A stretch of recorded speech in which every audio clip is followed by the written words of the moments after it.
When there's a separation, you can project qualities that you unconsciously don't even know yet. Yeah. You want to believe certain people have, and it would be amazing if they actually had it. Yeah. Like with dating, with men and women. Like what you're really noticing is she doesn't happen to be facing your direction, so you're loading her up with reasons why she's not facing you. She's probably not facing you because she's literally looking at the menu of a thing, as opposed to like, oh, I have this secret thing that you don't have. And if you could attain my attention and my physical permission, Right. then you would have it again. Hello, everybody. My name is Brazil, and welcome to my podcast. I'm really excited for today's episode because I interviewed my boy, Rob Hoffman. He is a dancer, choreographer, and actor. He was the star of the Step Up to the Streets movie. He was in She's the Man, You Got Served, all kinds of other productions. And he's a really great guy. He's very insightful. He's somebody that I have a lot of deep talks with about life in general, love, what it all means, this whole progress of making it in Hollywood and then trying to find true happiness through this journey. It's a great podcast. I just listened to it again before I made this intro, and I was like, wow, there are some gems in here. So I hope that you guys watch it all the way through and see just a beautiful person that he is. So with no further ado, I always want to say it. I always fuck that up. No further ado. With no further ado. It always feels like I'm saying further ado. Further ado. So with no further ado, here is my podcast with Rob Hoffman. Enjoy. What's up, Rob? How you feeling today, bro? I feel half conscious because of the pills I had to take yesterday for my double pulled groin muscle. What happened, bro? I wonder if anyone else out there saw the meme that was going around saying that you should run on your toes as opposed to your heels. And I never even really jog or do treadmill that much, but I was doing treadmill, and I was like, oh, I'd really go into my heels. Let me try the toes. So I did it for the whole workout, and then 24 hours later, out of nowhere, both groin muscles hurt like hell. Just walking is okay, but turning to walk the side to the side, that's a bitch. I think it was because of the way you were running, like running on your toes caused the groin. There's nothing else I can injury? imagine that would have done it. Yeah, that's so weird. Except for my first crump session 2 days before that, but that's just way too long. So for the people watching, tell us, what is it that you do?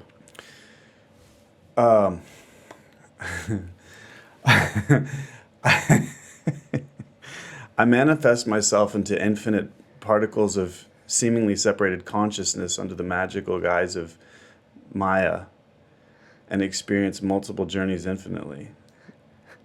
Me as God or me as Robert Hoffman? You as Robert Hoffman. Me as Robert Hoffman, what do? I create. Currently, that manifests the most frequently is traveling spontaneously in the wind to wherever the world or universe or impulse takes me, and teaching class and meeting cool artists and having them help me explore their city the next day. Do a lot of freestyle dance because I never used to do it, and it's a really kind of spiritually intelligent, expansive activity. I do magic. I love magic. I draw comics. I create comedy content. Not as much lately, but I got a great idea coming up I'm going to do. I'm really excited about it. And make music. That's it. That's what I do. Man, so you're basically bored all the time, huh? Mm-hmm. Have nothing going on. Yeah. No activities. So why do you prefer living and traveling more to Europe than in America? Why has Europe inspired you more than this place? We're going to do that one. Okay. I've been... God. I found out that I'm a trauma person. I found out that my body was on 24/7 shock and alarm and fight or flight. I read a book called The Body Keeps the Score. And I was like, oh, wow. Okay, now I get it. Now I get why things haven't always synchronized between me and the common person.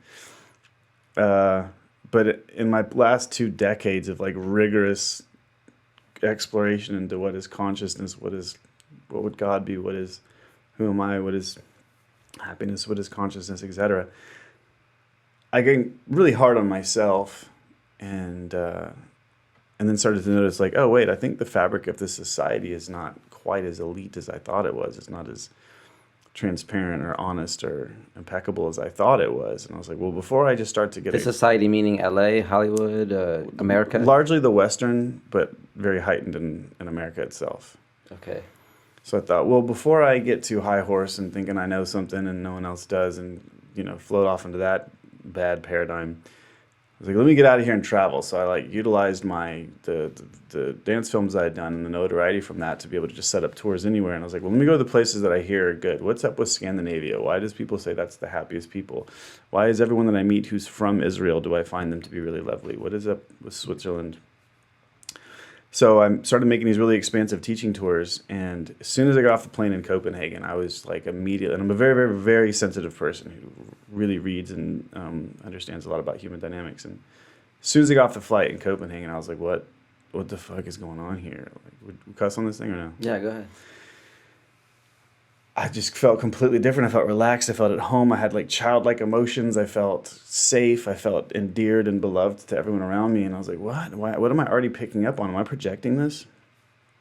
And the more I hung out with that society and started to learn about it, and it became a thicker and more convicted belief. And the thing I think I picked up on immediately is eyebrows. I've noticed in Scandinavia, most people's eyebrows, unless I'm crazy, tend to be very relaxed because in their society they're totally taken care of. They weren't raised in a competitive, on guard, prepared to be offended, even in the subtlest ways. There's nothing to be prepared for there. Everything is taken care of.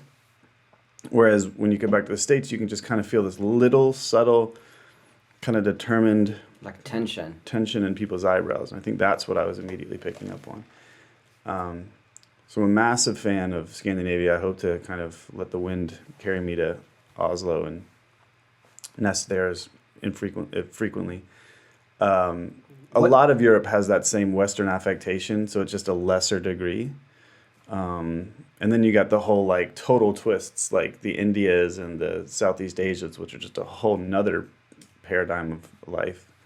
Yeah, I think living in America, we tend to think that this is the center of the universe. And it's like, it's only 4% of the world's population is here. There's so much more outside of America than in America, but we're like the center of culture, center of attention and media, so to speak, that you think that this is the only paradigm. But then there's other people that just live very different lives. Oh, yeah. Yeah. I liken it, like the only metaphor I've been able to come up with that I feel like points it out the best to people is that we are the cool kids table in the cafeteria. So it's really exciting, really competitive. Everyone happens to notice. Very loud, very antagonizing, very exciting. And I believe humans are on Earth to experience thrill and all the byproducts of the ego, including love, release, anxiety, tension, whatever. So naturally, the whole world's coming to our lunch table.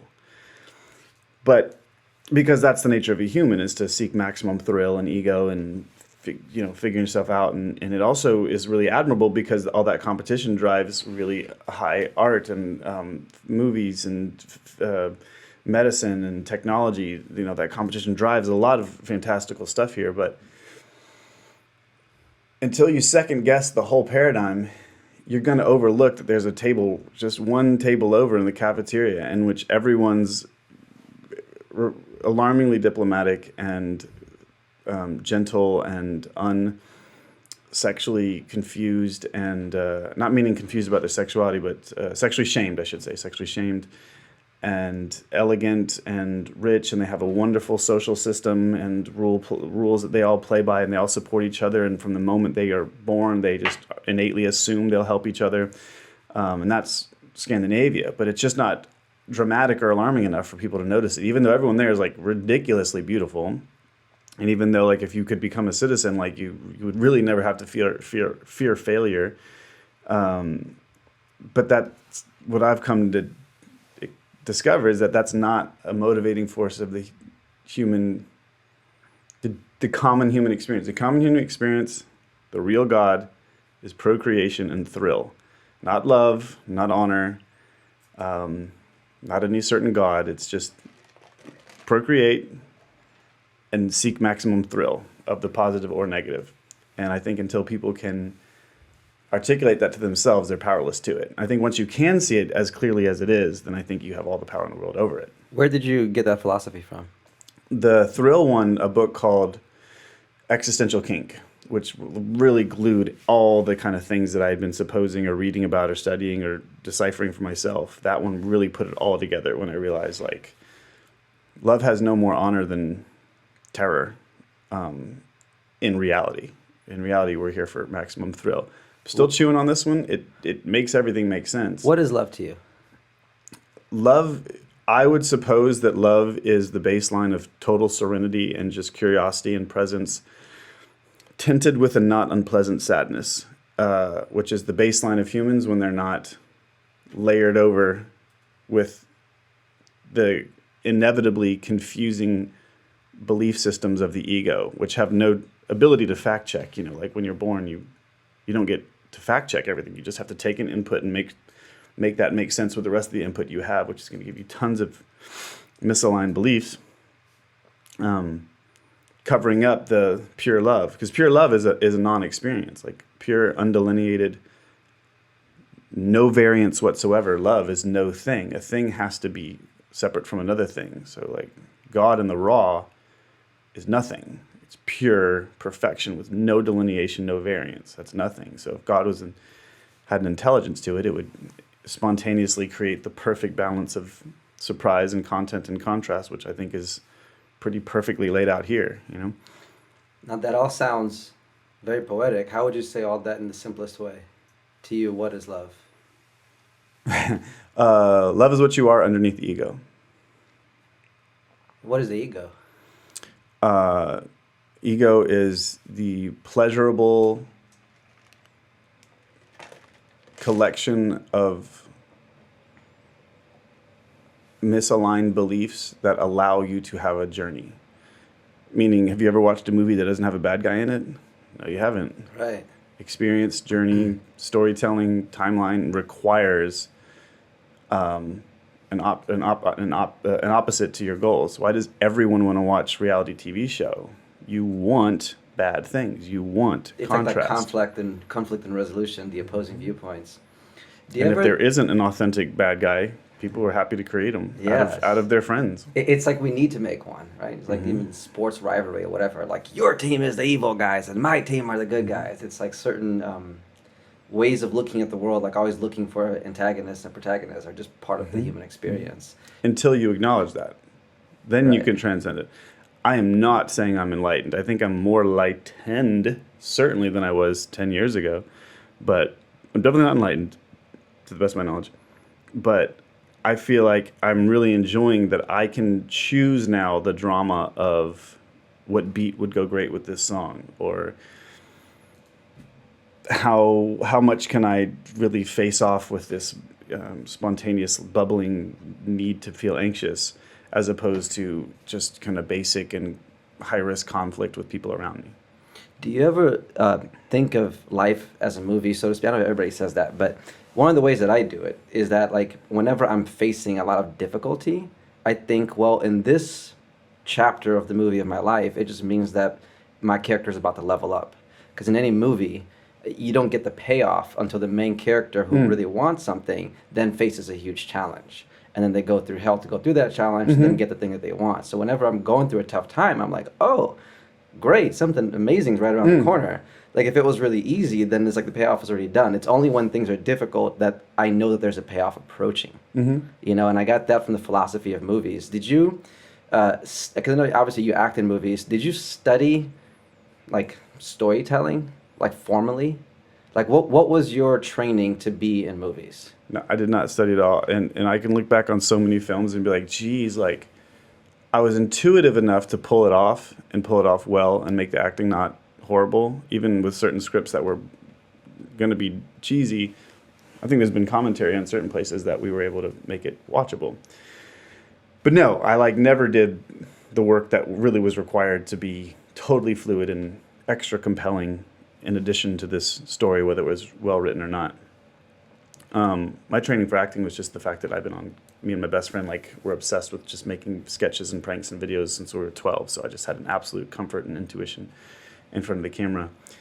Well, I guess let's take it back to the beginning real quick. Because you were a professional dancer first before you were an actor, right? How'd you get into dancing? Like, how did that start?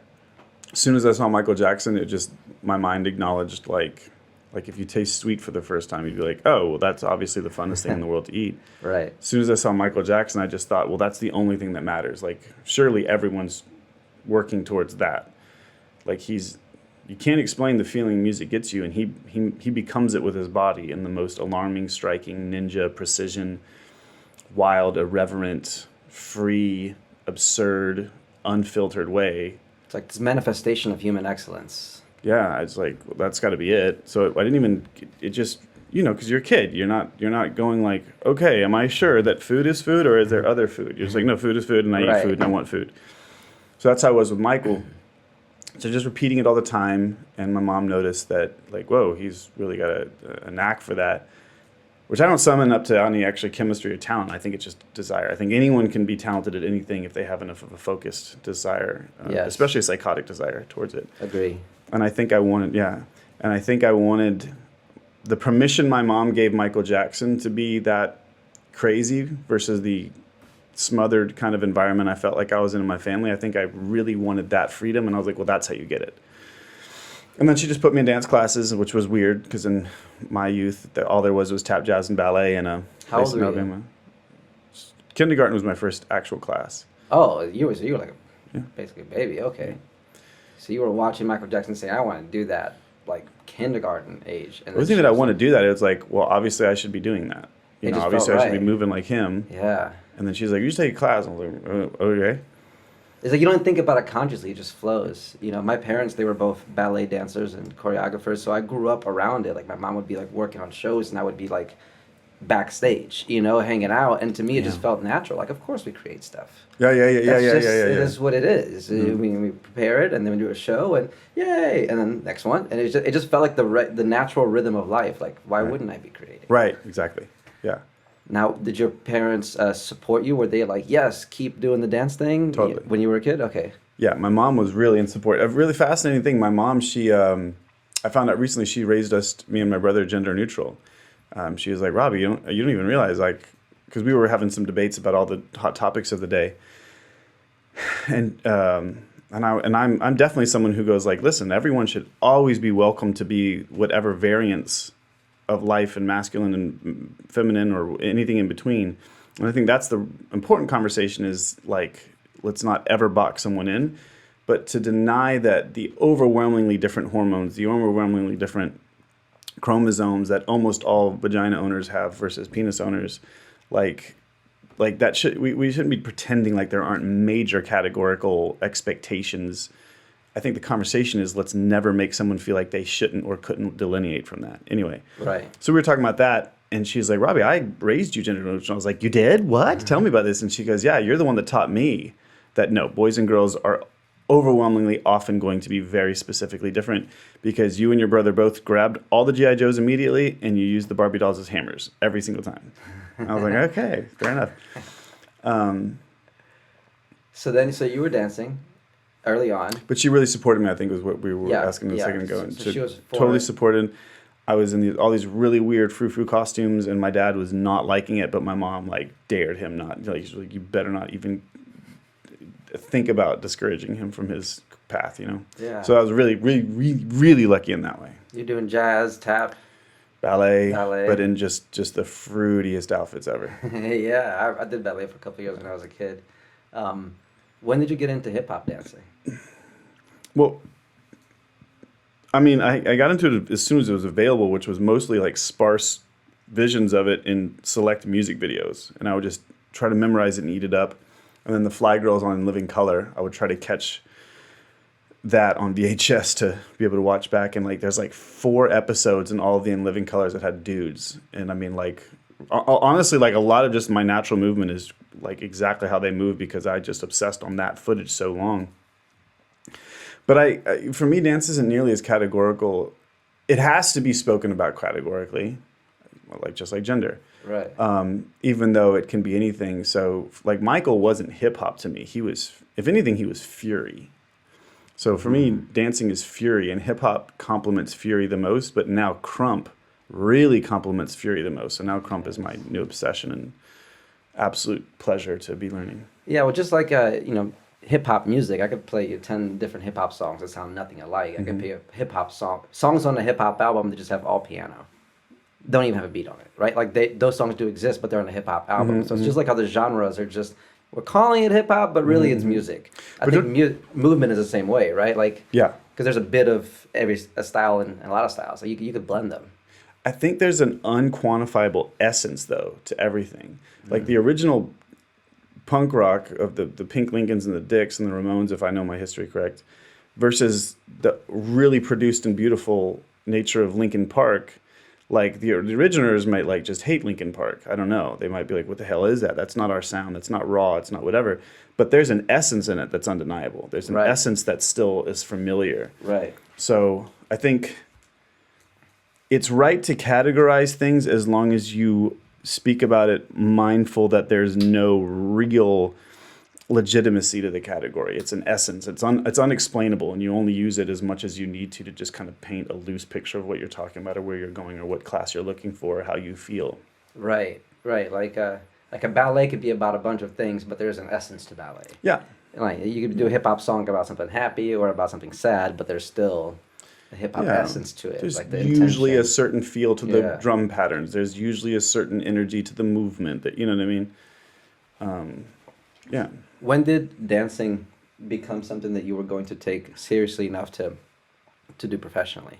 Like, because every kid, they take minor league baseball, whatever, junior league, or like I played basketball in school. I didn't give a shit about basketball as a career, right? When did you know it was going to be not just Did you a ever hobby? get a shot not blocked?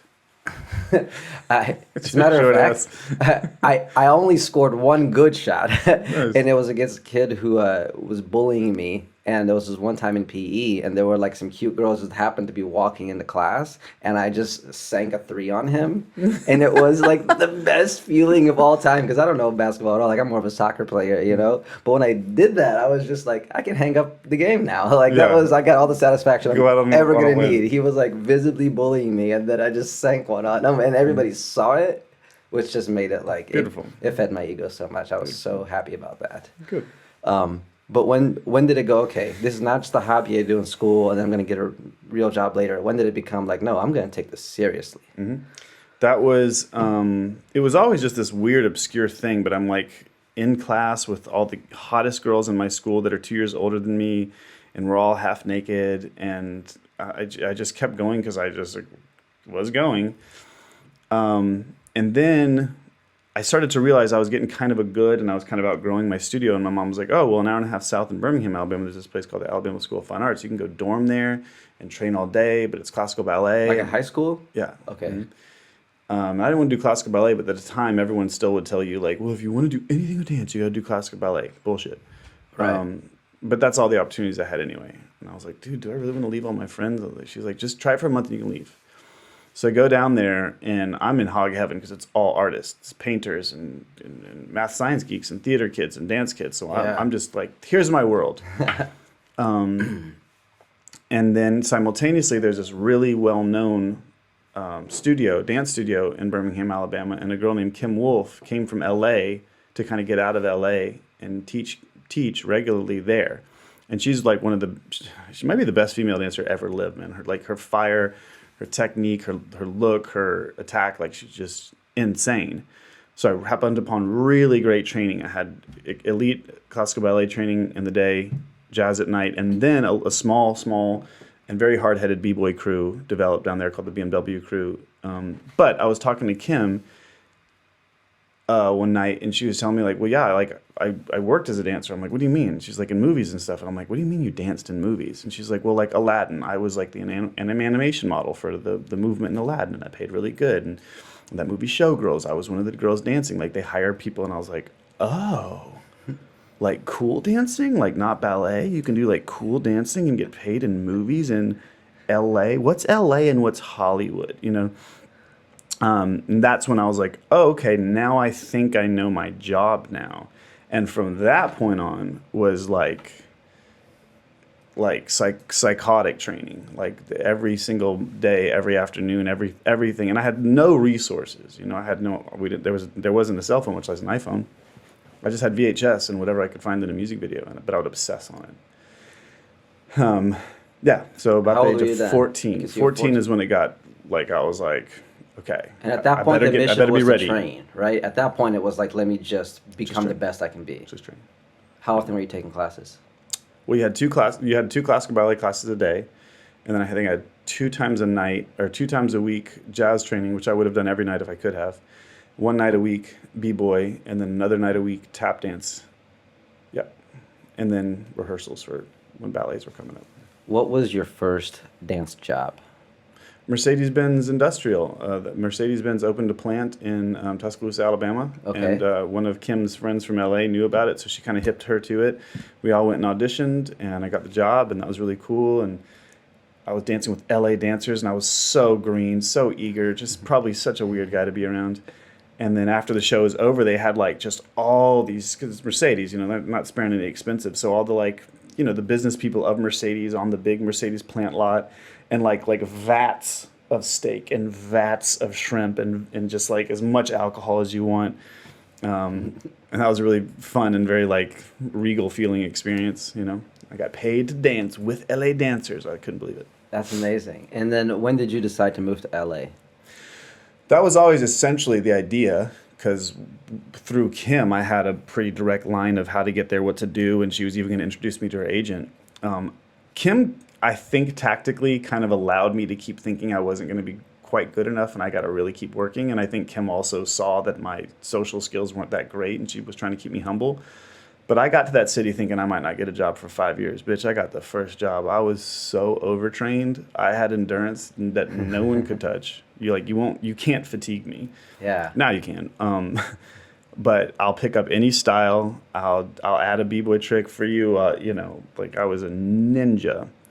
And I really didn't think I was an attractive person. Now I accept that I'm an attractive person, and I really enjoy that. But you are attractive. Thanks, babe. When you moved to LA though, did you move to LA with a plan? Did you move to LA with money? Did you have like months of rent saved up? Was it No. like what was your actual? Tell me about that, the rawness of it. I probably had, I want to say Kim really hooked me up, and I'm pretty sure she gave me more than I deserved. We stopped at a couple studios on her name to teach in a couple cities like Oklahoma on the way driving, because she drove across LA to help me get there. And I think she paid me a lot more than I should have gotten for being her assistant to try to help me out. So I think I showed up with somewhere between $1,000 and $2,000, and I was completely prepared to sleep on people's couches. Like I thought, Yeah, same. I'm going to either die, and I think that's the level you have to be at to for this to work for you. It has to be, I'm either going to die or I'm going to do this. Yep. And I was fully prepared to be starving and be weird on someone's couch, but all I wanted was to dance with the great dancers. Yes. That's all that mattered. So, but luckily, within like 5 months, her former agent immediately signed me based on her word and probably based on some footage or something. And then first job was Miss America, choreographed by Barry Lather with all the dudes, with all the fellas. And that was awesome. I had no concept of how to flirt with girls at the time, but we were around all the Miss Americas and dancing and being all cool. And yeah. And did you have to get a regular job when you were here, or were Never. you just Never. staying on couches and? I had keeping it enough tight? for the first 5 or 6 months. I was okay. I think I was living just a really low budget 2-bedroom with some dude. But I started working pretty quick and pretty consistently. What was your first big movie job? You got served. Well, I danced in the movie Vanilla Sky. Just in a party scene. They just wanted like real dancers to make the party scene look cool. And Tom Cruise's little ass. I mean, that boy is little, like small, thin, little. Tom Cruise. Tom Cruise, yeah. Mr. TC. Yeah, so he's coming by like in this, I think he's got his mask on too, coming by in the crowd. And a lovely guy. Like I've never heard anything bad thing about him, but because he's your action hero, it's extra striking when you see what a short and frail person he is. And your completely disgusting, not honorable ego goes, I can kick his ass right. And they kept trying to have me positioned to face the back, but I knew better than that. I knew I needed my face in there to get residuals. And so every time the camera, come on, like, like that. And you can tell he's it if you watch Vanilla Sky in the club scene, you see me all of a sudden. Yeah. To make sure my face got seen. That was my first dance movie job, and then after that, the next movie I did was You Got Served, where I choreographed all the bad guy stuff. And You choreographed that too? yeah, Oh, that's amazing. My crew is my choreography, except for one section. Dave Scott choreographed that section, and then played the bad boy. Was that your first time feeling like you were like really being on the movie? I know you were like more in the background before, but that was the first one where you were like seen. Well, keep in mind, I wasn't expecting at all to ever act. I thought acting was corny. All the musical theater kids from my high school just were such like cheesy, just always belting songs, and I was like, oh, I hate these people. They're so melodramatic. And I just didn't have I just never thought of the fact that the really great movies, like decent people, are doing those cool roles. I just assumed acting meant cheesy, weird person that sends their headshots to everyone and hustles for a job. And I'm like, no, I want to walk into a room and prove it immediately. I want to walk into a room, be the dopest dancer you've ever seen, and earn my keep that way. So I hated the concept of acting, and I didn't expect it at all. And when You Got Served came up, it was just like, oh, cool, like Vanilla Sky, like a movie that you dance in. Like they'll have a dance scene. And even though the movie was a dance movie, that hadn't happened since the 80s in breaking. So we didn't even cerebralize it, and we probably all expected it would be one of the ones that don't make it to theaters. Right. So there wasn't any, I was just like, oh shit, and I'm getting a line. And a lot of people get lines. You know, you get a dance job, and then because of this role, you got to have a couple lines in an episode of whatever. So that wasn't crazy to get lines, but I had quite a few. So I was more just focused and having a great. I was amped at the fact that me, Dave Scott, and Shane Sparks got to pull dancers from anywhere we wanted in the world, bring them in, create the craziest, most inventive battles we could possibly think of. That's what I was so stoked about, and that's all I cared about. The lines were just like, oh, cool, I'm going to do lines too. Yeah. Just didn't even kind of comprehend. Process of the time, just being able to have the resources to bring the talent that you want. No concept or anticipation of what if this dance movie gets big. No one was even kind of thinking. I mean, not no one, but sure. It was more like, oh, we're all here with dancers. Oh, there's that girl I wanted to date anyway. Oh, Kevin hates that guy. You know, just like dancer shit. Yeah. No concept of what that could have done or where dance was going, because for so long, dance was just background noise. Did your life change after that one, or more so after the Step Up movie? It changed because my manager, who's a very, he was a mover, introduced himself to me because he represented Megan Good at the time. And he was like, hey, do you want to be an actor? And I was like, nah. He's like, no, trust me. Do you have anyone managing? And I was like, no. He's like, okay, call me. I didn't call him, and he chased me down. He had me come into an audition to meet with him at this really beautiful office. I was like, what is this place? Yeah. And he's like, look, let me just put you on audition, see how you do. And I was like, all right, fine. So I go to this audition for a pilot for a network show, and they bring me. It's down to me and one other dude, and they want me, but they're like, he's never done a single thing. We just can't trust him to handle this pilot. Yeah. And then when they told me how much money I would have made, I was like, wait, what? How much money? I was like, okay, yeah, let's do more acting auditions. Why not? Okay, cool.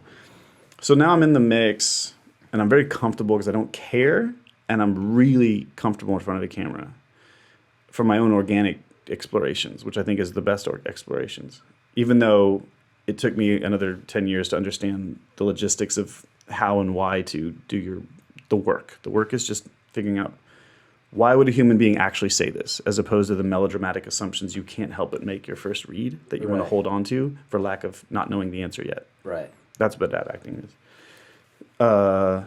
So then You Got Served from audition. I got Wild and Out from an audition, and that's when things started to be like, oh, whoa, okay, I'm doing acting stuff. I'm getting flown around places. I'm doing press junkets and stuff. But I was still so incredibly socially misaligned with how people are and what's normal, and completely unaware of how freaked out my body was at all moments, and that my mind was trying to find the reason why my body was so freaked out from my traumas. So I was a wild card, but I was just good. And so I got those jobs, and then they offered me You Got Step Up too, which was only supposed to be a straight-to-DVD sequel to Channing's movie, which I didn't know. It was between me and Channing for, years later I find out it's between me and Channing for Step Up 1. They loved me. It was between me and Channing for the lead, and She's the Man. I'm like, what? I just didn't get it. Now I get it. I was a decent-looking dude, and I was good. I was really comfortable in front of the camera, but at the time I was like, what do you mean it was between me and Channing? That doesn't even make sense. Channing looks like a caveman and a woman at the same time. He's beautiful. You know what I mean? Isn't it funny how it takes a while for us to appreciate our own beauty? Oh. Even when other people tell you. Yeah. Like, if you don't believe you're beautiful, it doesn't matter how many people tell you that. You're just like, nah, you're just saying that to be nice to me. Well, until you get to the unconscious belief that you don't know you have, nothing changes. I think, from my point of view, everything is beliefs. Everything is unconscious beliefs that you are or are not aware of. Yeah. So you got Step Up 2. Mm-hmm. You're starring in a movie. Mm-hmm. How did it affect your life? Straight up. Dating was a lot easier. My bank account looked a lot better. But the process of doing the movie was very high stress for me. I was just really, really focused. Some of the characters around that process, in front and behind the scenes, for a variety of different reasons, weren't entirely positive for me. Some of it because I was projecting, some of it because I wasn't understanding people, some of it because they just aren't really great people. So it was a very focused and stressful, and I'd already kind of like slowly escalated to where I was like kind of used to the fact that this is happening. But everyone will tell you this. Once you start to be in the public eye in that way, everyone that's in that situation always thinks the movie they're doing is the last movie they'll ever do. Because it's true. And we forget. There's like 30 people that have maybe just don't fade. But there's so many people that pop up, and then they're just gone. But you don't think about them because you're not seeing them. You're just remembering, well, I've always seen Brad Pitt. Right. But what about Justin Long? Justin Right. Long was in every movie for a year. Now, maybe Justin Long took a step back because he didn't want to do more movies. I don't know.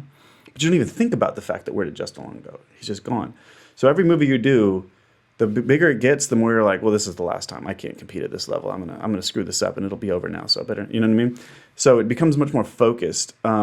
So were you more so stressed about that during the process? Yeah. Oh, I was laser focused during the process. And then after it came out, you said your bank account was better, dating was easier. Yeah. How did it affect you personally, spiritually? It doesn't. I get that doesn't? question all the time, and okay. Now I've answered this question a lot. Is it because you were already making it before then? As in, like, it's like if that was level 10, you were already on level 9 before, so it wasn't like you went from 1 to 10. You went from like 9 to 10. It was is like, that. It's also that I wasn't really famous. I was successful. A lot of people in the world know my face now. A lot of people in the world kind of know my face, but can't figure out why. Sorry. But there's the next one. I'm still not Leonardo DiCaprio. Right. You know, when I go to a party and Tyler, what's the main guy from the '70s show? Topher Grace is at the party, Yeah. and I'm just completely naive to social hierarchy. To me, it's all about charisma, and that's all I care about. But I forget. We're talking in a group, and a couple cute girls there, and I'm kind of got a thing going, and Topher just talks kind of under his breath, and everyone just stops listening to me and waits to see what Topher's going to say, you know? So there's still that thing that you feel like you didn't get. And I'll say this because I always speak too much, but even right now I feel like it's okay to say, no one likes when I tell them this. But it is the truth. So I'm going to go with it since we're on a podcast and it's all about, you know, the fun of the truth. The truth is, once it gets to a certain level, it's inexperienceable. It's too abstract.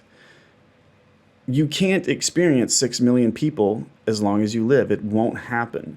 When Justin Bieber goes to shows now, it's no longer like, wow, there's 10 people here. Like, hey, what's up? Oh, I remember you. Hey, what's up? Let's have drinks afterward. Once he gets to 100 people, it's a little less like that, but it's still cool. Once you get to 100,000 or 1,000 people, it's a wall of individuals. You cannot experience them aside from the way I'm experiencing a Justin Bieber concert. I'm looking at the camera from the stage and I see a wall of people. That's the only experience he's getting. He can only meet 3 of those people tops. Right.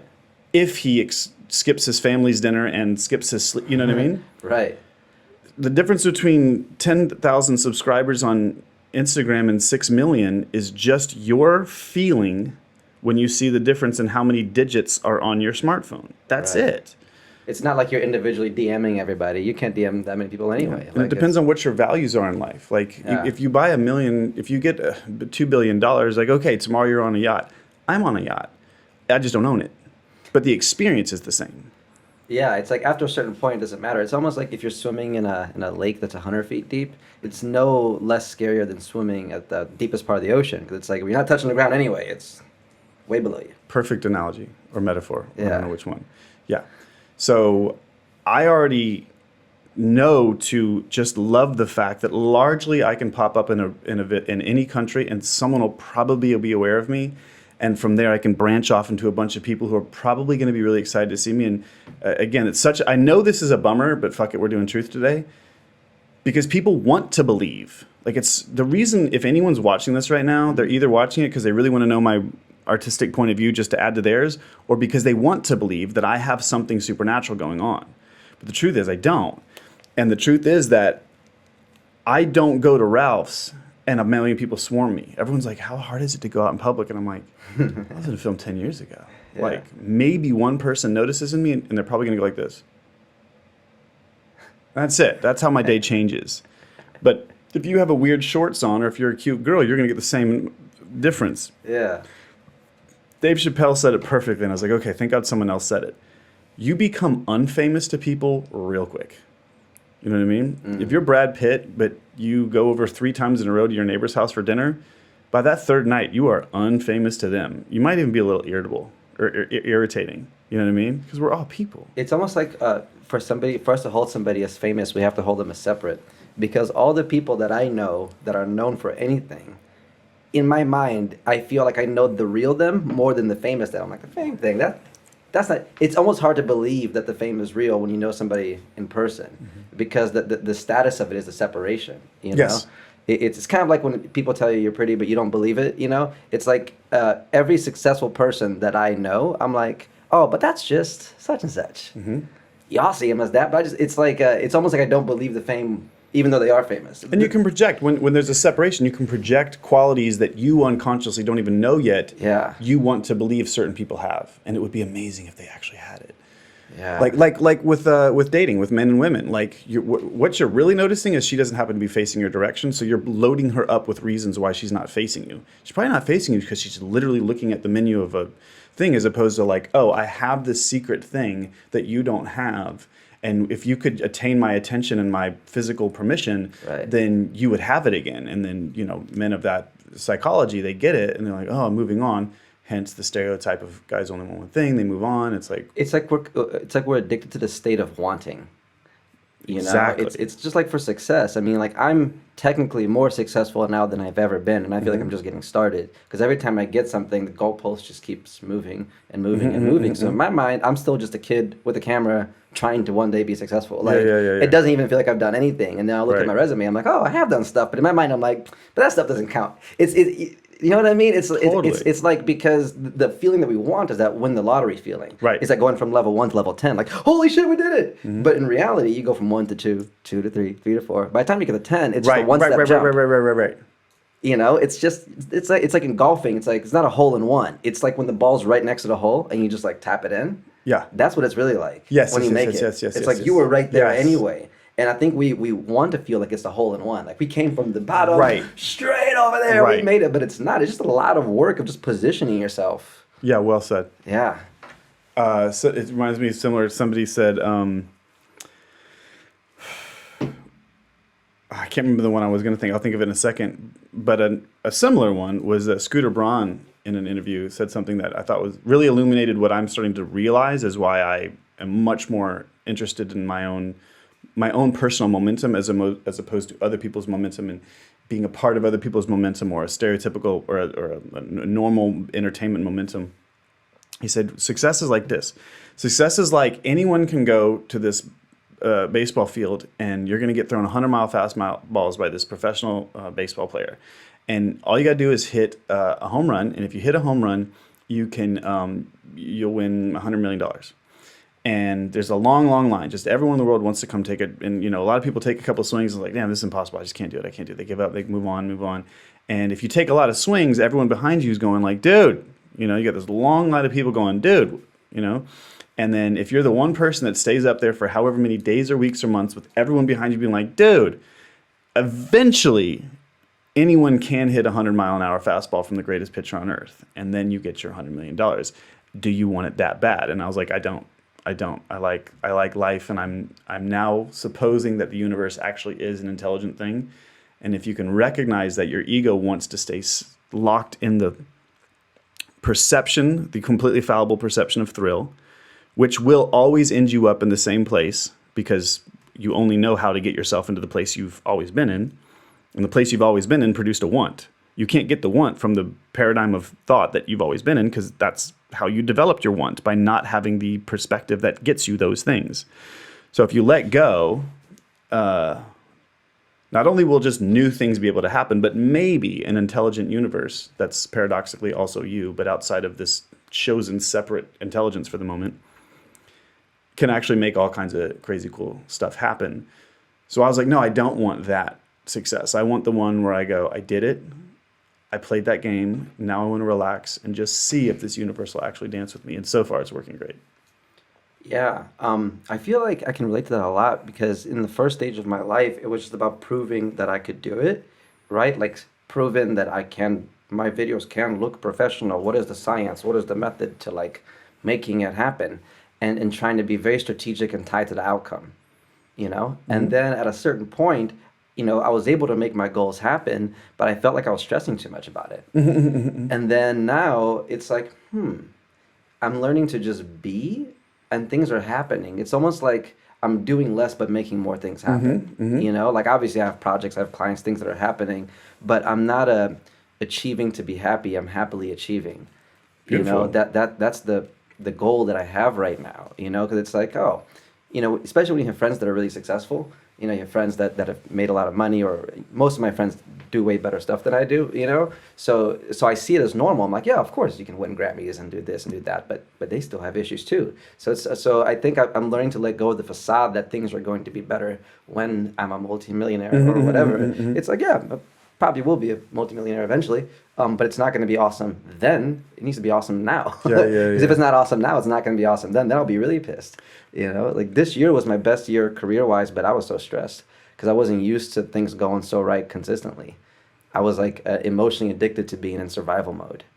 And then when things started going really right, instead of enjoying it, I was like stressed, like afraid that I was going to lose it. Like you said, look, when you're doing that movie, you're thinking, oh, this might be the last movie ever. That's how it felt this last year, where you know, these new businesses I started were just rocking it. And really without much of anything going wrong. Like they were just going consistently good. And I was just like, oh, it's going to be over soon. You know what I mean? I was like, I can't lose this. And it was like my whole experience was different. And I don't know, I went to this workshop that just helped me release that. I used to think that if I let go of the attachment to outcome, I would be lazy. Yeah. And it was like, well, I can't be lazy, so I must be attached to the outcome. But now it's like, no, we're going to get the outcome. And that's the ego, or Maya, keeping you in the dance, you know, keeping you in this very thrilling dance. But it takes a lot of unraveling to get yourself above the dance to where you're like, oh, okay, I can float above this and enjoy it effortlessly now. What do you want to create now? I'd love to answer that question, but first I want to tag on two things to what we were just talking about. Number one is the thing I was trying to think of earlier was I heard a really cool thing from somebody. It might have been DaBaby. I don't know who it was. It was somebody that pointed out the thing about becoming a millionaire is once you're a millionaire, if you spend $1, you're no longer a millionaire again. Right. I thought that was such an interesting thought. Yeah. And then I also wanted to tag back to when you were saying the want thing. To me, that's such an enlightening thing. And very few people are, I find, at a place where they can be objectively honest with themselves to recognize, do you really want that thing, or do you want to want that thing? Are you enjoying wanting that thing? And that's where that book, Existential Kink, knocks you off your ass. When you look at everything from all angles, round it down, and you get it. Oh my God, I do get a thrill from being jealous. I get a stimulation. I get a jolt of excitement from being jealous, whatever. Like we secretly crave it. Yeah, because it's thrill. Like, do you go to a horror film for love? No, you literally pay for the most immersive experience possible. Dark theater, perfect sound, massive screen, everything takes you into this reality. For what? Thrill, not resolution, not child rearing. Now, child rearing is also a part of thrill, but we're here for thrill, not love. We are love, here for a fantastical journey which requires the opposite of love in all of its colors. You know, death, torture, all that stuff. And I think once you notice that, then once you admit that, then you can work from a clear platform and actually start to make choices such as, ooh, I want to go more for love now. I want to, I don't want all these thrills. I don't want all that. I got kind of lost in the middle of what you said. Got it. Because it sounded like we're all loving beings that just wanted to be here and do satanic stuff. I know that's not what you meant, but it kind It's a of part came of what off I like mean. that, right? So tell me if I'm understanding your sentence correctly. That we are love, like that is where we come from, that is who we are on the inside. But in the physical manifestations as human beings, biological beings right here, right now, we have certain needs. And one of those needs is for that sense of uncertainty, that sense of thrill, right? The sense of aliveness, that even when things are going right, sometimes we subconsciously look for something to go wrong because it's like part of us feels like, well, there has to be something, like an opponent, like the movie metaphor from earlier, right? There has to be a bad guy in the story. If there isn't one, we'll make one up.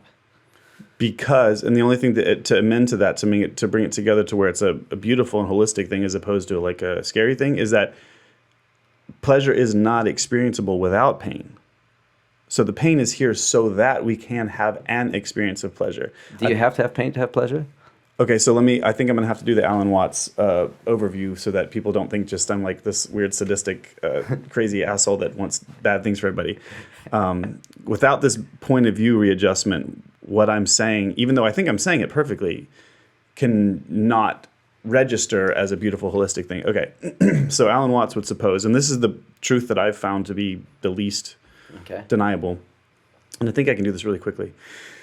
Let's suppose there was one intelligent God, an intelligent entity, before time and space, before humanity, before anything. Okay, well, we would have to assume, the best we can possibly postulate about this, would that be an infinite cloud of pink perfection and love. Undelineated, it's God here we're talking about, undelineated, no variance, the most pristine, non-stop zing of perfection and love. Everything here is a modulation. Sound waves are a modulation. The vibration of the atom, like everything is a modulation. Everything is good, bad, relief, stress, whatever. So it's this one really specific psychological threshold you have to cross over to be able to work with this. God, in that case, would be nothing. One delineated, perfect, pristine anything is nothing. It has no variance. It has nothing to register it by. It's just, that is literally the definition of no thing. It's nothing. Right. So if we're assuming there's an intelligence there, well, God would immediately concoct a way to have an experience, to be not no thing. And think about that word, no thing. A thing is distinguished from another thing. That's the only way a thing can be a thing. Okay? So we would assume that God would then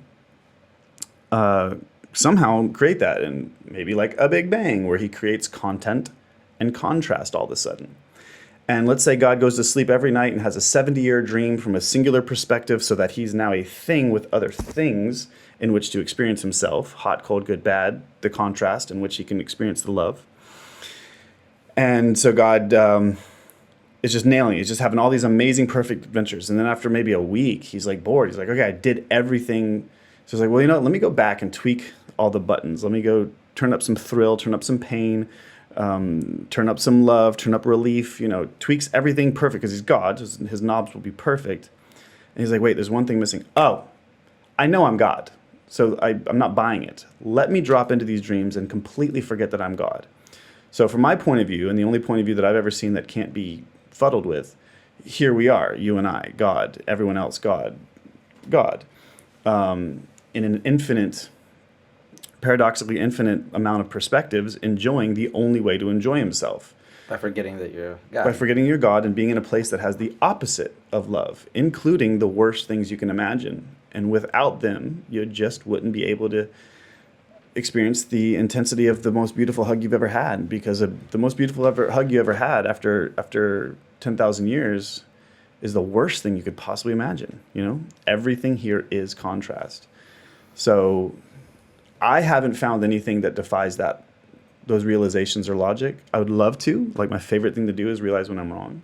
But that one seems pretty bulletproof. So from that point of view, does it make it a little bit more sensical why I say that the good and the bad are here we're here to experience that, and you got to admit that, so then you can condition yourself, because otherwise your unconscious mind is going to set you, it's here to set you up for thrill. Like, you're not supposed to be conscious. Like, God is asleep right now inside of you, enjoying the most immersive movie you can possibly create because it's God. So if you want to really push it and get crazy, then you really look at it for what it is, and you're like, oh, okay, my unconscious mind. I say up here, like, I don't ever want to cheat or be cheated on. And it's like, hey, dude, that's the most thrilling thing in the world, and that sets you up for more appreciation of the really committed, beautiful love you have after that, or blah blah blah blah blah. Once you admit that, then you can more realistically, earnestly stop being in situations where you go like, I don't know why I did that. I know why. It gave was great thrill. Yeah. Straight up. So that's the point of reference for that. That resonates with me. Yeah. That seems like there's nothing about what you just said right then that doesn't jive with me. Cool. Then I'm saying it. I'm laying it out well now. Yeah, I like the way you put that there, because I'm not particularly religious. You know, my mom was, but she's really open-minded, and I believe that there's a higher entity. The specifics and the stories and the books that were written, you know, that's a whole other story. But that's something about that feels right. Like whenever a good idea happens, right? Like whenever I have an idea for something, and I assume this is because maybe I'm projecting it, when other people have great ideas, I think ideas are like these things that want to be born through us. Just like a baby, right? You could say, God or whatever wants this baby to come out, so they'll make you and this girl fall in love, and you'll make a baby. And there was something that wanted to be born. I feel the same is true for ideas. Like sometimes when I hear a great song, I feel like I know that song right away. I'm like, I feel like I'm saying the words for the first time as I'm here for the first time. It's almost like creativity is like a Wi-Fi.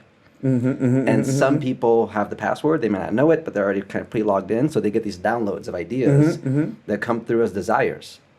It's like, I don't know why I want to start this podcast or this thing, but I just feel like I have to. Yeah. And something is working through me, through my desires and to create. And I feel that whenever something is great, it just is. You know, like when you see, like when I look at a strawberry, I'm just like, that looks so fucking, it just looks great. It tastes great. It's just it looks like it was designed, you know, like it's a really nice designed fruit. And then when I hear a great song by Kanye, or when I, you know, open up the box for the new iPhone, there's certain things that just, when they come out, you're just like, huh, that's an awesome thing. Why? Why is that? Why do people all laugh at a certain joke? Why do a lot of people agree that this song is great? There's something about that. There's some kind of sacred pattern of excellence. I don't know what it is, but you get where I'm going here? Like, why is a great song a great song? And why is a shitty song? Like, I know some people might not connect to certain music, but why is great music considered great music? Something about the mathematics of the patterns of how the notes and the melody go that just hit. Why? Because they're like from source, maybe? They're from, you know, like, have you ever seen those videos of when they put the sand on the plate and then they tune it to like certain audio hertz and it creates the patterns? Have you seen that? It's like real patterns, like the kind of patterns that we would see like in quilts. Or whatever, but that's nature right there. You just tune it and it makes geometrical patterns. That means that geometrical patterns aren't just a silly thing that humans came up with. Right. You know, like dogs don't make triangles, but somehow sound waves do on sand. So that means that we didn't come up with triangles. Triangles are a thing. Totally. I'm with it. You kind of get that? Yeah. It's like, I think about that all the time, about like, where do great ideas come from? Because they just come to us. We'll go from a state of not having an idea to then, I got it. And most of the rock stars, they all say, like, why are we talking about where we went to high school? Like, this isn't us. We're just letting something happen through us. And that's kind of how I feel about photography. As much as my photography is just kind of, you know, provocative and very like sexy and kind of naughty, I always feel like I know once the image has become art and worth posting somewhere.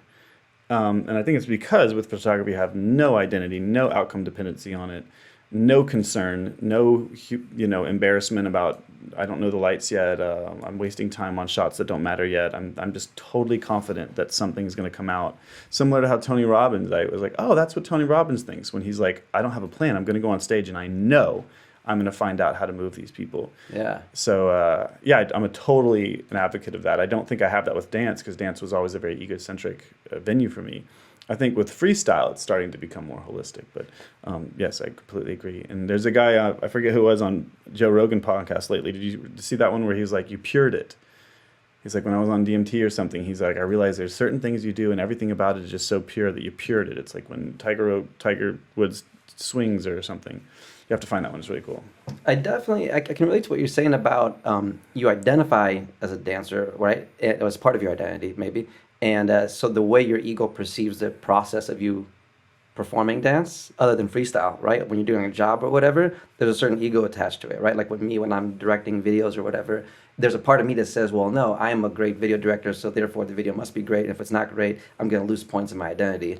So I better make it great. And now there's a tension on your body and mind that restricts the total creative flow. Whereas like even like doing this podcast, it was just like, I really don't have any plans for this. I mean, I hope it's going to do good, but I really like talking. Like most times when you and I have phone calls, they're like this. This is like our usual phone calls, and we just go back and forth. And I feel like I want to share it. I don't have an ego attached to it. Like I'm a great podcaster. Just like, this is feeding my curiosity. Like I feel a lot of joy from having these conversations. And it's although I'm filming them, it's different than when I'm making a video. Totally. And it's almost like I have the main pursuit that I'm doing consciously, and then I need to have a side pursuit to have different energy exchanges with it to be able to show up better for that. Yeah. You know, like totally I don't know how it's happened with you with dancing and photography, right? Like when I started doing this podcast and I put effort into something that's not making any money, but it's just making me happy, it gave me juice for then the other projects I'm doing. Because then I learned something about the amount of effort I put into this. I'm like, oh, well, if I just put this effort over there, that'd be great. Has that happened for you with the photography? Because you're not charging for photos. Yeah, you're just making great photos, right? Like maybe you are, I don't know, but it's like... No, I'm not charging shit. Yeah, like you're just... I'm not ever going to ask for money until you live an interesting life and you're just snapping photos as you go. Yeah. Right?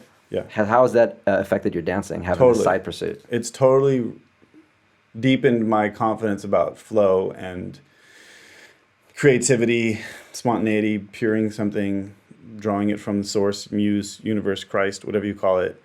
So yeah, no, it's been a real testament to like, oh, I see. I just know I'm going to find this, and I'm not worried about when it comes. And we're just shooting these boring ass pictures, just so basic, just a girl like that. And then all of a sudden it's like, wait, take the shoe and lick it. And now everything comes together. Oh, it's like shoe porn.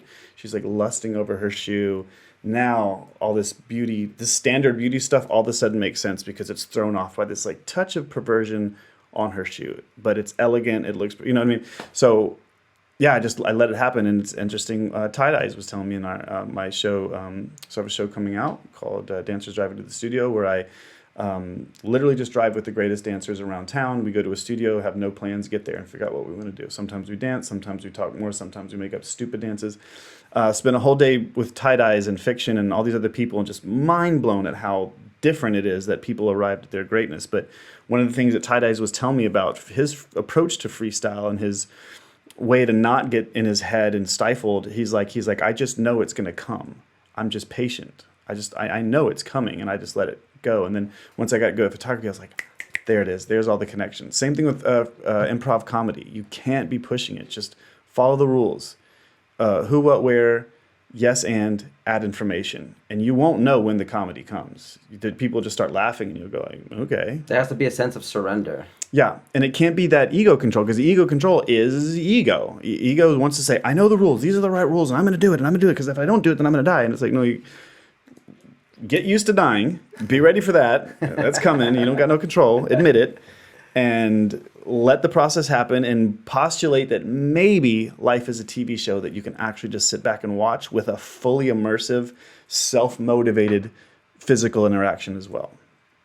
Fuck yes. That's amazing. I really enjoy our conversations. Of course, I love our conversations. You're one of my most valued creative friends. Yeah, man. Every time we talk, I feel like we're sharing things that we learned. Yeah. You know, even if it's been, a couple months or a couple days, whatever, like, dude, let me tell you what happened. I had this breakthrough and da-da-da, and da-da-da. Because you know that you and I want nuggets to work with. Yeah. What was a recent breakthrough you've had that you find valuable? The most recent one I had, I was, my brother passed, and I used that as a chance to do what I've been meaning to do, which is have a full face-off with anxiety. So I went to this lake house to be alone for 3 days to let anxiety kill me. Just no distractions, minimal food, and say, okay, what happens if I let you completely just torture me? Because usually if you surrender anything, you transcend it, you get insights, you face the fear, and I do that all the time. I love facing fears. So I go to this lake house, and for 3 days, anxiety just worked my ass out. It was like, anxiety was like, you think I can't burn forever? I will burn you forever. I ain't a stomach cramp. I will just keep hurting, bro. So I was like, okay, you win. Like, I'm getting nowhere. And in all honesty, I feel like if I had stuck with it a little bit longer, it might have been nice to have a little psychological breakdown, but who approves of that for themselves? Right. Short of someone completely ready to die. Right. So my mind did not let me go there. I started to go like, whoa, I really feel like I'm in a prison of the mind. This is getting really terrifying now. And even when I stuck with that, I just couldn't get anywhere. I couldn't get a resolution. I couldn't get forward past it. I was just like, okay, I hate this. I hate this. I hate this. Okay, I hate this. I'm going to stick with it. I hate this. I hate this. I feel like I'm in a prison of the mind. I hate this. I wasn't getting anywhere. So like, all right, let's go counterintuitive. Let's go back to obsessing on dramatic thoughts. And then I came to a person in my life that had disappointed me, that was a really important person to me. And I was like, let's indulge in that. Here we go. Okay, let's indulge. Let's go for the most shameless. Like, what have I not thought about? I'm like, let's do pity party. I hate pity parties. Like, oh, I'm so sad. And something hit me. I was like, I'm so sad. I'm so sad. I was like, oh my God. Like, if you had asked me if I was okay being sad, I would have said yes, but I didn't know my body was like, don't be sad. Right. Sad is unattractive. It's unproductive. I was like, I have to say it out. And I was like, I got to call this person, because that person still had my back, even though we were at like not a great situation, but they still had my back. So right. I was like, hey, I got to tell you some stuff. It's going to help me out a lot. You down? Can you be here for me? And they're like, yeah, totally. I was like, I'm so sad. I'm so sad about those choices you made. I'm so sad. I'm so sad. And so I was like, oh, I've never shared sad with other people. Yeah. It was an unwritten rule that I couldn't do it. So that was missing from my connection to the world. And that was really relieving. But then I go down. So I'm like, okay, great. I got it. I got a lesson. Let's go back, hang out with the family some more. I go down to the water to look at the view for the last time, and all of a sudden I got anxious again, because I thought that was the fix. I got anxious again. I was like, wait, what am I anxious about now? And I was like, okay, get objective, because my head was real clear at that point. And I was like, I want to eat this view. I'm very sad that I can't eat the trees and the view and the lake all at once. And I was like, oh, wait, how profound is that? That's just duality. That's just the God part of me missing when I was all of this at once. And so I was like, oh, this is beautiful. It's just this transience. Like, this view will not last. But the masculine side of my divine intelligence wants to consume and dominate and control. So I want to eat it. I want to ingest it, as opposed to the intelligent feminine that I need to come balance with, that lets that go and just feels a sadness, and just feels the beautiful sadness of this transient moment. And later, I was like, oh, I get it. I'm sad I can't eat this view and dominate it from my masculine, drive. Yeah. Later that day, I'm walking through a park and I see a couple, and they're not even like that, like, woo. But it's just a girl that could be cute to flirt with. And I got anxious again. I was like, wait, why am I sad? And I was like, oh, I'm sad that I can't consume and dominate that beautiful feminine entity. I was like, okay, yeah. And then I was just fine. I was like, great, that was really fun. Thank you, feminine, for giving me energy, for just by being a feminine entity. What is it about when we really like something that we want to eat it? Like, me and my girl did this a lot, where it's like, I just want to eat your cheeks. Like, "Argh!" It's like, what people say when they see babies or puppies, they're like, oh, they're so cute, I just want to eat it. There's something about that humans constantly have this feeling of when you really like something. You just want to... Well, this one relationship that was like the closest I'd ever felt to somebody, and I kept saying I couldn't explain it. I was like, I feel like it's wrong that we're not half melted into each other. Oh my God. And now that I'm saying it out loud, it makes perfect sense. From my point of view, the explanation for that is because we are here as the God, intelligence, divine, Christ, whatever, fractalized, paradoxically, into all these millions of different viewpoints. And there's a little part of us deep down motivating the pleasure of this journey that's like, oh, I miss it when I was like you at the same time. I miss it when I was all of this at once, and I could just feel all of it, but I have a limited experience of that right now. And that's why I think the teacher that I resource the most, then I got what he said. He said, anyone he's finished or done or truth realized or untruth unrealized or abiding non-dual awareness is how he describes it. But he said... Sounds confusing. Yeah, unless you just take a second with the sentences, then they're not as confusing. But he said, anyone in my state would feel like positive, curious, but with a not unpleasant tinge of sadness. And I was like, oh, I get that now. Now I get the not unpleasant tinge of sadness, because you're you're separated from yourself all around this thing. Or you do psychedelics or deep meditation and you get an undeniable recognition that you are everything. And then you come back to here because that's where you want to be. You want to be having the journey. Yeah. That makes me think of when I look at my dog, who's the first dog I've ever had. He's 6 years old now. And I love him so much. And then I keep thinking about like, wow, he's going to die in probably like 10 years or so. I think about that, and I get a little bit sad about that. Then I get really happy that he's here. And I get a little bit sad about that, and really happy he's here. And it's like one hits the other. I think in order for me to be extra happy that he's here, I have to remind myself about the sadness that he will be gone. You know, it's almost like one helps the other. You know, like when I'm leaving and contrast. Yeah, the contrast. Yeah, we need that.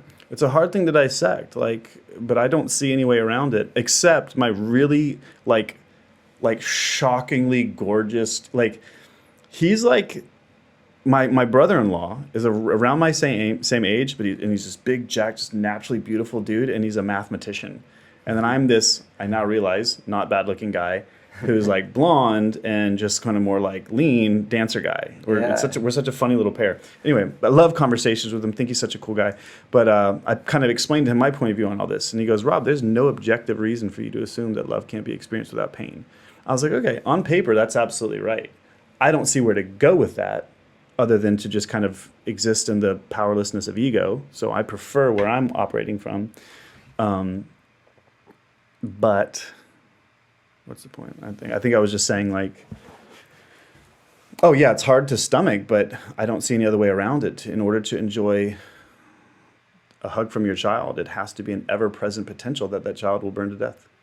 And that's, most people like, don't even say those words. And it's like, well, but maybe there's a profound power and ability and clarity and deeper love you can have if you get more in touch with truth as it really is. And that's what I'm toying with now. Not saying I know anything. I'm just saying I've yet to encounter something that holds better wisdom.